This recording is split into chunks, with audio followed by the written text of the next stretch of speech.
Let's go ahead and start, no, let's go ahead and start the for information only stuff. And if you're late, you missed for information only, don't be late. I mean, he's in charge, but some of it's for information only. We don't need a quorum for those.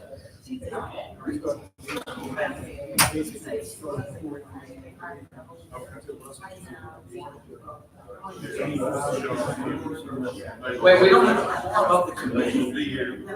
Of the committee. And Russell is it, and he's on his way. He's on the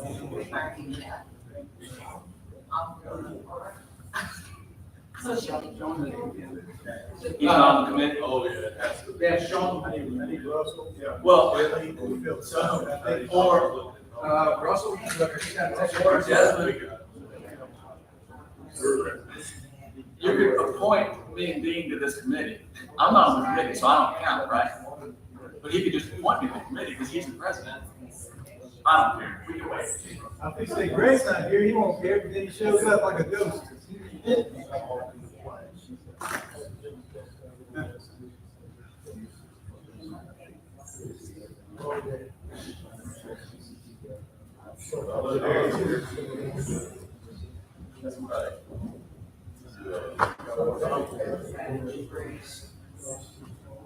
Yeah.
Right.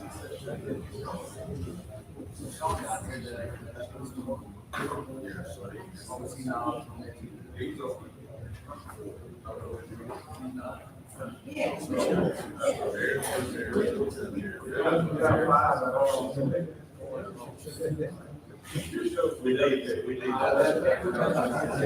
need to have.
There we go.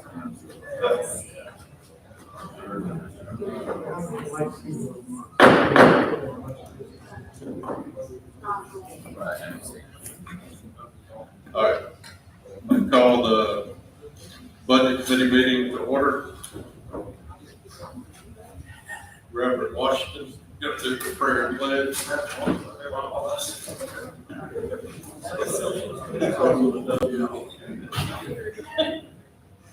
Y'all please bow your head. Father, in heaven, we're grateful to God. We thank you yet again for another day, another opportunity, God, to just have life and breath in our bodies, God. We take it not lightly. It's only you that allowed us to be here today. And God, we say first of all, thank you. Thank you for this day. Thank you for this meeting. And thank you, Father, for the business that you will allow us to discuss on today. We thank you for entrusting us, Father, with the opportunity to make decisions as it relates to the betterment of this district, as it relates to our children, faculty, staff, and our community. Use us, God. Speak to us, God. Guide us. We thank you and we love you. In Jesus Christ's name we pray. Amen. Pledge allegiance to the flag of the United States of America and to the republic for which it stands, one nation, under God, indivisible, with liberty and justice for all.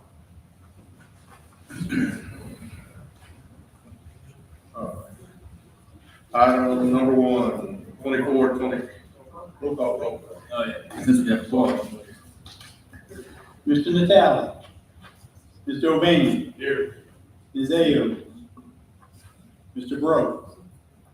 Mr. Castillo. Here. Ms. McReynolds. Mr. Pichon. Here. Reverend Wallace. Here. Dr. Washington. Present. Mr. Baumgartner. Here.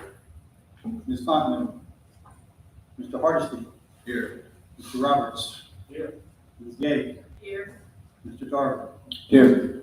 You have a quorum, Mr. Chairman. All right, now, item 1, 24-25 budget revisions. A and B, revision number 3, revision number 1. Okay, item 1, revision number 3 to the 24-25 general fund budget. We have to make one change in here as we were going over the budget this afternoon. Mr. Brown discovered an error in the maintenance fund budget. I'll preface that when we get to it. Budget revision number 3 for 24-25 general fund includes revenues, other sources of funds of $410,603,310, an increase of $6,720,028, and expenditures and other uses of funds of $425,247,489, an increase of $5,678,724 over budget revision number 2. The revision that we found is actually a reduction in the adjustment for the maintenance fund. So actually, maintenance fund budget will increase $950,000 less than what I show on there. So the actual other uses of funds is $424,297,489, which is an increase of $4,728,724. Some of the major revenue increases or changes for the year, or second mid-year adjustment for sales taxes, additional $2,050,904. Mid-year MFP adjustment is a decrease of $1,800,822. That's an increase, I'm sorry. Major expenditure changes, ag program state allocation, additional $36,727. Sped homebound budget transferred alternative programs, $12,274, and also a decrease on the other side. $11,535 is an increase to alternative program additional cash and cost that drops. Maintenance multiple adjustments to reflect the actual. Instead of $4,389,816 should be $3,439,816. Planning and construction an additional $356,000. Utilities, a decrease of $1,050,000. And second charge transfer mid-year adjustment, $1,936,999 comes from straight from the MFP formula. General fund budget revision number 3 reflects a current deficit of, the change number is now $13,694,179, resulting in projected unassigned fund balance of $27,675,546, or 6.74% projected revenues. There's a few changes there, kind of hard to follow, but that's it. So with that, also the sheet that looks like this in there, I've forgotten to put the some of the additional revenues at the top. It doesn't affect the amount that's in the budget. What's in the budget is correct. It's just this presentation sheet there. You see that in there. You should have an updated version at your desk. I think that's all. I'm open up to questions if there are any. Got a motion. Second. Sean, second, Ms. Washington. Any discussion? Y'all gonna talk about the maintenance? Yeah, I was going to elaborate once we got this. The $950,000 was on the JCI contract. I had misread something that was in the account. Of course, there's a lot of things in there. And so I adjusted $950,000 when it didn't need to be adjusted at all. So basically, we're removing that $950,000 adjustment to the JCI contract. I increased it to over $5 million. It should have been around 4.3. So anyway, I took that adjustment out because it should not have been there.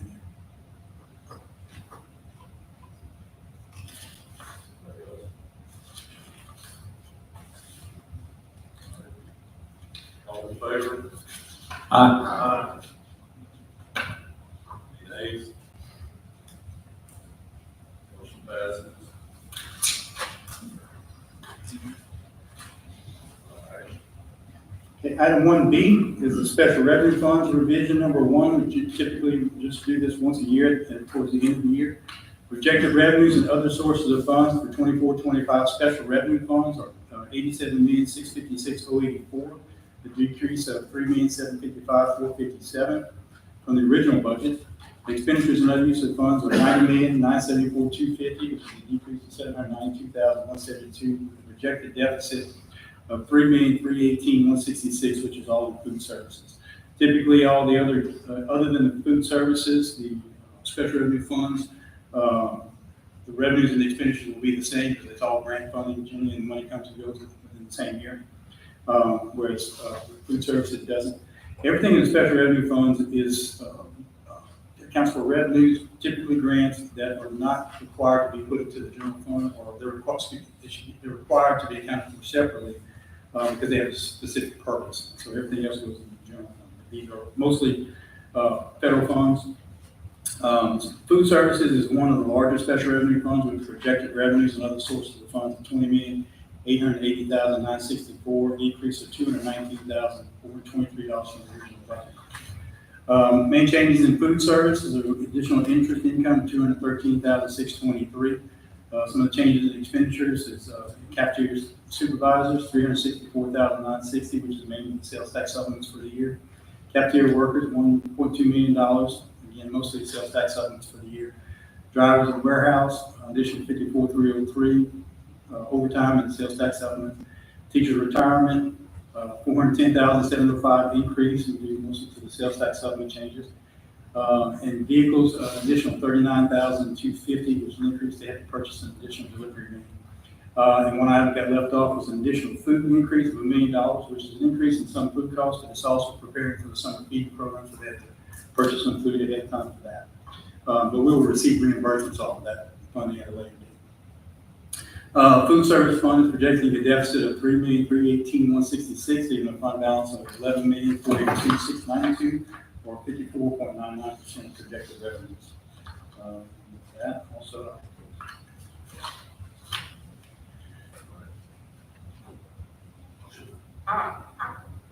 Just clarify again, you were talking swiftly, but I didn't. I'm sorry. I mean, it was like run on. So, and I think you said, but the deficit with food service is because of what?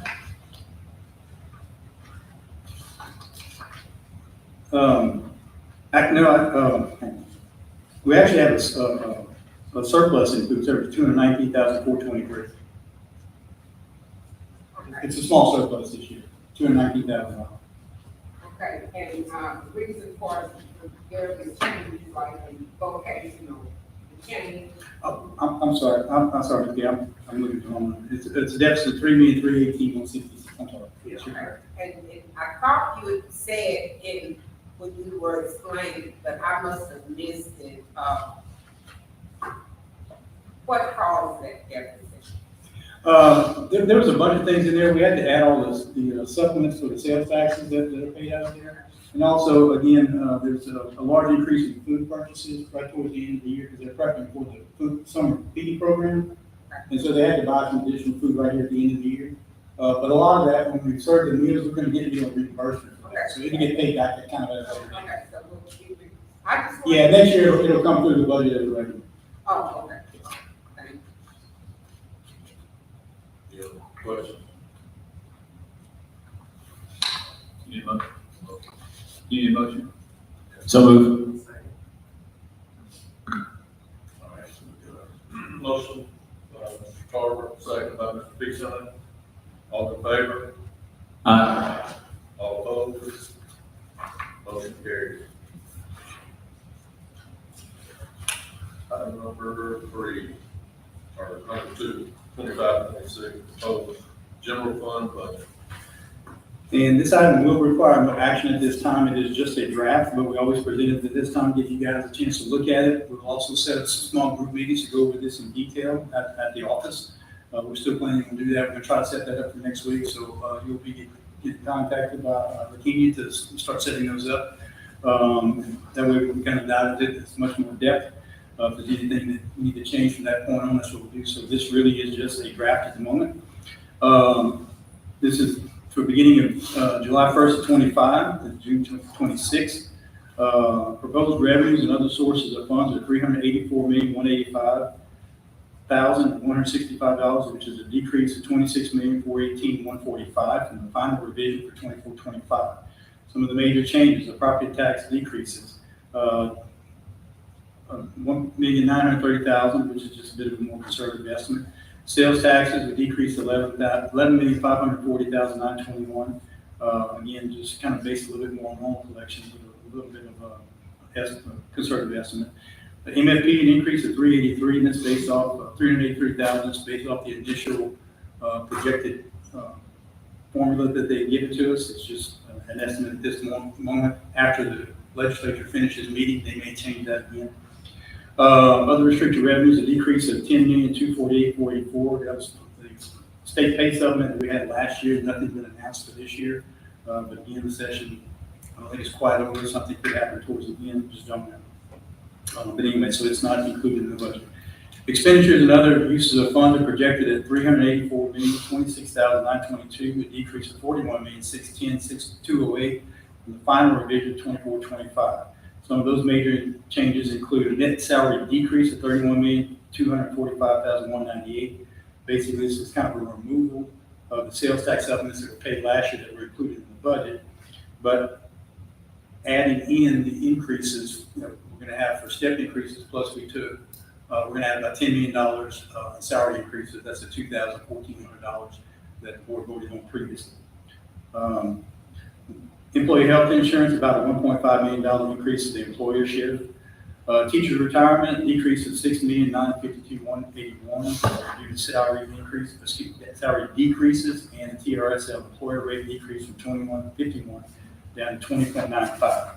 School employees retirement reduction of $1,539,072, which is a decrease due to net salary decreases from the employer rate. And employer rate discount from 25.8 down to 22. And utilities, about $495,000 decrease in cost. Proposed budget for 25-26 projects an operating surplus of $158,243. They have a projected unassigned fund balance of $24,063,749, or 6.26% of projected revenues. And again, this is just a draft at this time. I can answer a few questions on this if we have any. We are going to go over it much greater depth in our small group meetings. We have an advertising period that has to take place prior to adoption. The board will adopt the budget in July. So we have several opportunities to make any changes to it that are necessary up until that point. Once we advertise for it, which has got to be advertised for 15 days prior to adoption. So that'll happen towards the end of June, and we'll adopt it in July. So, All right. Question, that was Robert's. I just got a few, in the maintenance, page 32. Salary maintenance employees, the proposed budget revision after 24-25 is 2.1 million, and now you're projecting 1.485 for this coming year. it's on page 30, sorry, 32. Salary maintenance employees. You got 42 employees. Yeah, I mean, and most of that is removing the sales tax supplements from last year. That's why there's, you asked about why is that much less? Yeah. Yeah, I mean, we're gonna go back and add another $500,000 to, another, $600,000, that's something. no, I've already projected into the 2,000 and the $1,400 supplements that we were, increases that we were adding in it. It's already projected into the salaries for next year. But at the same time, I also have to remove the sales tax supplements that we paid this year. I mean, we never put that in the budget at the beginning of the year. So this first budget always looks like it's a big salary reduction. And based on what we're planning on paying people to what we actually did pay them, it always does look that way because we have to remove the sales tax supplements. Now, when they're paid in the fall, the revision of the budget after that will reflect the increase in salaries for that supplement. All right, moving down, service air conditioning. The revision, we went to, originally last year, we were at 3.3 million, the revision, we ended up at 5.9. Right. You remember there was a change in the JCI's contract. They had added some people. I think we were doing this last summer. Remember, giving permission for them to add some personnel. So that's reflected. Now, I wasn't sure how it was going to fall out this year with the new HVAC RFP. So that could be just a little later on. Double the contract to add No. person. When we started out the year, we were at 3.5, I think, 3.3. 3.3. We ended at 5.9. We ended at 5.9. That's correct. That's a lot. And I think that number is just a little bit high, though. I really do. Because But we're at 5.1. hang on a second, right, that's the number basically that I reduced by 900, I added 952. So this is, in this budget right here, that line item right there has to be reduced by $950,000. That's what I was explaining to you. So basically, you take about $1 million off of this, it's more like 4 for this year. I'll save the rest for later. But that is the particular line item that I was talking about. Any other questions? And again, we'll go over to this in much greater depth when we have a little smaller meeting. Taking any action on that, so For information only this point. item number 3, capital improvement fund. Okay, and item number 3, in previous board action, capital improvement fund was created with a funding mechanism in a form to be adopted at a later date, but no later than June 30th of 25. The intent of the formula is to capture an excess of the temporary increased sales tax economic activity in the parish related to large construction projects of companies that have been granted an industrial tax exemption. Attached to the proposed formula, the various scenarios presented across several years. Staff recommendations adopt the proposed formula with 5% retainage expenditure. Mr. Ben's going to give a little explanation as to the graphic right here, so everybody can kind of understand what we will be doing. All the numbers on this particular worksheet are estimates, so keep that in mind. We did adjust these estimated base sales tax collections for the CPI that's listed on the side to come up with the actual collections. They're going to be subject to allocation that increases the difference between the actual collections and the base. Percentage increase is reflected in that column, and that is the column that the 5% base, that the retainage is going to be used to determine whether or not an allocation will be made in that particular year. And remember, this is always going to be after the year is over that this adjustment is made. And then if it does exceed that 5% increase, which it didn't in that first line, but it does in the subsequent lines. Well, the next two lines, the fourth line, it does not. So there is no allocation. And then based on the percentage that has been thrown around, amounts are allocated, if they're available, to the capital improvement fund, the general fund, and the Hurricane Laura fund, based on those percentages that are listed. Of course, that's all an estimate, and you guys can change that. And also some additional information, Mr. Roberts had called and asked if we could show the allocation formula based on the way that we had initially adopted the formula back in, I guess, January, I think, December, January. And so at your place, we've added a column in that shows the dedicated sales tax funds. When we initially did this, we took that number out because it's dedicated for those particular purposes. And so this formula really is not going to affect those numbers at all. But those are dedicated for that purpose, can be used for nothing else.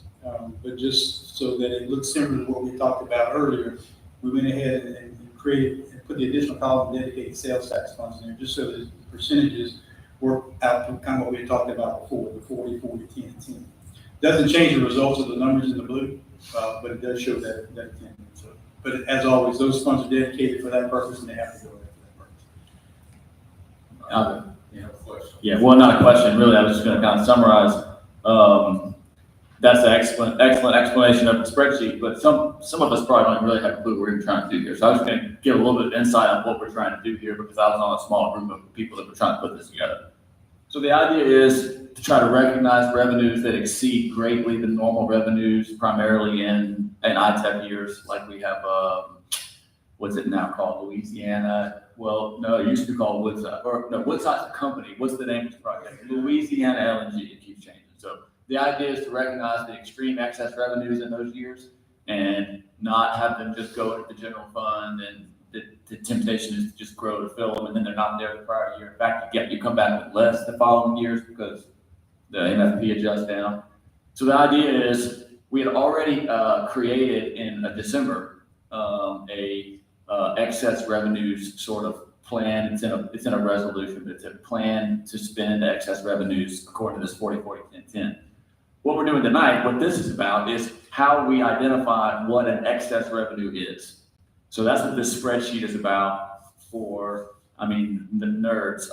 Like, this is what I love doing, but this is what I love doing. So, but if you don't, the point is identifying excess revenues, and then they get allocated to the excess revenue plan. So we have a general way to identify a base amount of normal revenue, and which is on the far left column. That's identifying what we're going to consider normal revenue.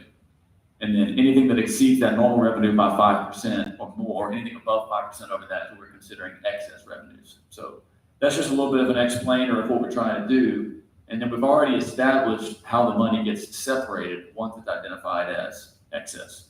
I don't mind answering any questions, but mostly I guess we can just have discussion and see what happens. But I just wanted you guys to have a little bit of a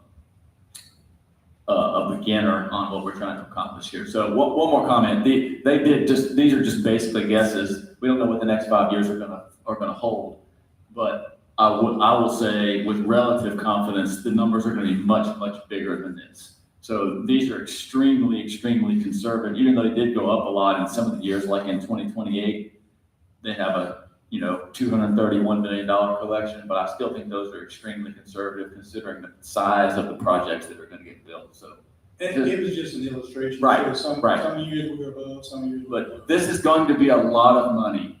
And the point is to get it established, how we're going to identify the excess and what we're going to do with it. So that's all I got for now. I'll have any kind of insight anybody wants me to have, but that's all I got right now. You basically said the same thing I was thinking, which is good. We've been working on this for a while, and we all know about the capital improvement fund. The capital, 50 million capital improvement fund that we did in reaction to Sasol. This is just the same project, but being proactively put in place.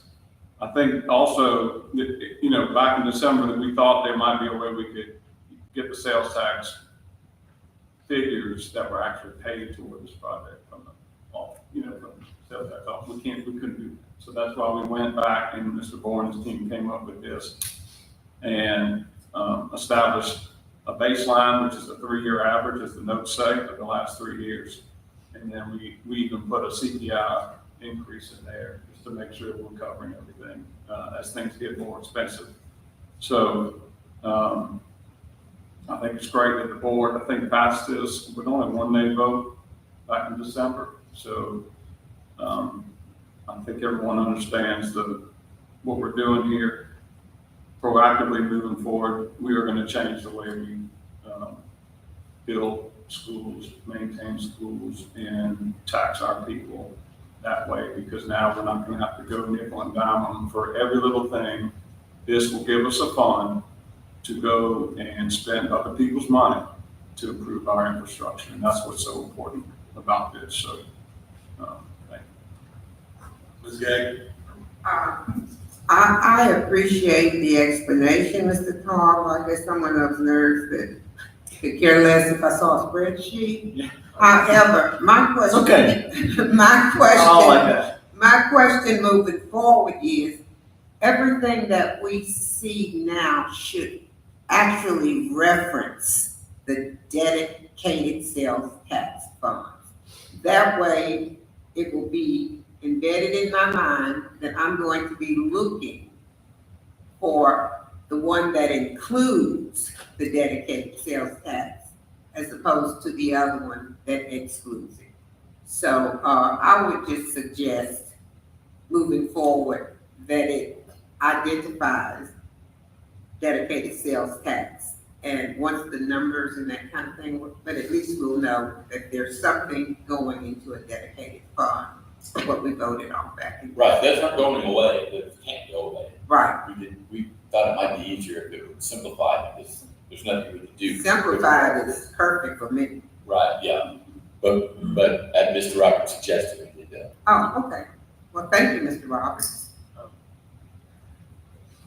You're welcome. Dr. Washington? I just have one question. I too appreciate the explanations. I wonder if one of you could possibly give me an idea of the types of projects that would be funded under each category. Yeah. We've already basically answered that. So we're only talking tonight about where the money is going, where we're getting the money put into the fund. We've already established where the money goes, and the part that is capital improvement fund, that's at the discretion of the board members. So it'll go to the bonding district, and this was done in December. So it's gonna go to the bonding district, right, according to student count. So that would be, I mean, From the previous February. according to the prior student count from the prior February to the bonding district. And then it's at the discretion of the bonding district board members. So I guess theoretically you have to have a board vote, but that's always gonna be passed. I mean, there's no way it's at the capital outlet, the point of the capital improvement fund. But the point of the capital improvement fund is at the discretion of the board members in the bonding district who the money goes to. So it's gonna be millions and millions of dollars. Probably I don't have a crystal ball, but $200 million is what we're talking about, of which 40% goes to salaries. So 40% of $200 million is a lot. It's gonna be a lot of money. It was $50 million from South Hall. Going retroactively and kind of saying, hey, what's left over? We got $50 million, and then we had a hurricane and didn't wind up spending all that. But it's gonna be a significant amount of money at the board member's discretion. In Hurricane Laura and is there a caution that's the, You want to take that one? Yeah, that was the idea behind that, because we're still gonna have our cost share from Hurricane Laura. Don't have a final figure on that. It may be years before we have an actual final figure on that. But so that it doesn't impact the budget as much later on down the road to make the payments, because we've kind of got it financed is what's gonna happen. Because it's a pretty significant amount of money. But if we could build up enough money in here and the sales tax creates enough money in there, you could pay it off early, then great. I would suggest continue putting money into there for future cost share. That's all we kind of label it that way. If there is not another event, I should say, But just to prepare for the future in case, we need some money for another event.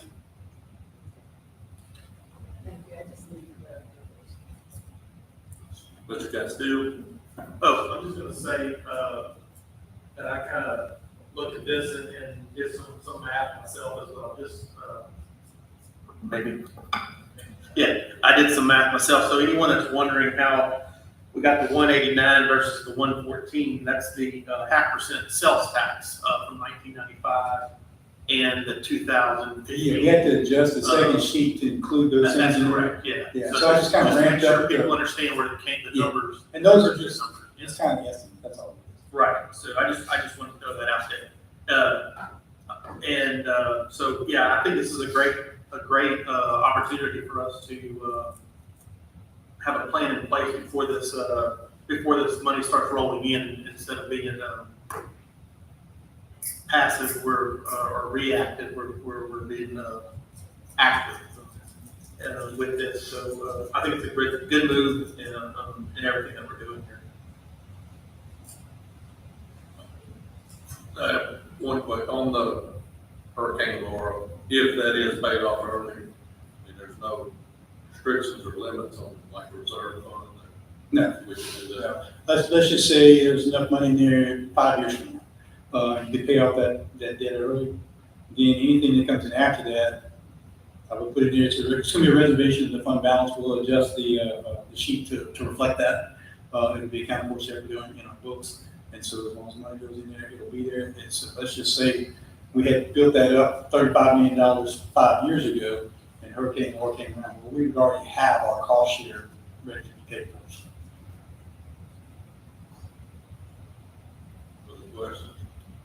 I'll just mention one thing, if that's okay. So just to mention the discussion that we had with Mr. Bourne about the Hurricane Laura cost share is after you pay off the Hurricane Laura stuff, just keep putting the same amount in. So that 10% would never go away. A future board could do whatever they want with it, but our intention that we discussed was just leave it in there. And hopefully in 10 years, we've paid off the Hurricane Laura one and we've got 30 or 40 or $50 million for hurricane, whatever name you all want to guess, but Very quiet. intention would be to never change that, just leave it in there all the time. No question, motion. Second. Motion, Wallace, second, Charles. All in favor? Aye. All opposed? Motion passes. Now, item number 4. Item number 4 is for information only. We do this annually towards the end of the year, just to give you guys some information, informed about our operations and our status. Attached employee count data reports provided. Due to our district size, the number of active employees will fluctuate from day to day. I can run this report today and give you a different number. As of May 16, 2025, school board has 4,815 active employees, not counting board members and substitute members. Again, it's just for information only. Which you will. Item number 5. Item number 5 is a list of grant funded employees. Again, this is an annual report that we get to you guys at the end of the year, to let you know that of the employees that we do have, how many were funded with grant funding. In comparison to our total amount of salaries, it doesn't seem like a whole lot, but the annual salaries is $16,329. Excuse me, $14,163,466 is distributed across those various grant funds. Most of those, well, there's some state and some federal, but most of them are federal. Item 6. And the last item also, it's a little late here to begin you. This is actually the fiscal year 24 per pupil expenditure. Normally I give this to you in January, but we weren't ready to go with it in January. But this annual report is a calculation for fiscal 24, and it's provided on pages A1 through A3. Calculated by totaling the direct expenditures of each location from the general fund and dividing that total by the February 1st, 24 student count, excluding pre-K, of each location, arrives at direct per pupil expenditure. Any expenditures not directly attributable to a specific location is totaled and divided by the entire student population to arrive at the indirect expenditure per student. The direct and indirect are added together to get a total per pupil expenditure at each location. And finally, we rank it from highest to lowest. Also provided per pupil expenditure grouped by bonding districts on pages B1 through B2, and 5-year history on pages C1 through C2. So again, there's a lot of numbers in there for study. If I have any questions, I'll answer. All right, that's our last agenda item. I just want to say this should be Mr. Bourne's last committee meeting. Yes. Thank you for all the service and congratulations on your retirement. Appreciate it. You can come hang out with us for future meetings. You just never know. All right. Thank you. Motion to adjourn. Thanks. Mr. Garber, second, Mr. Dixon, all in favor? Aye. All opposed? Ayes have it, meeting adjourned.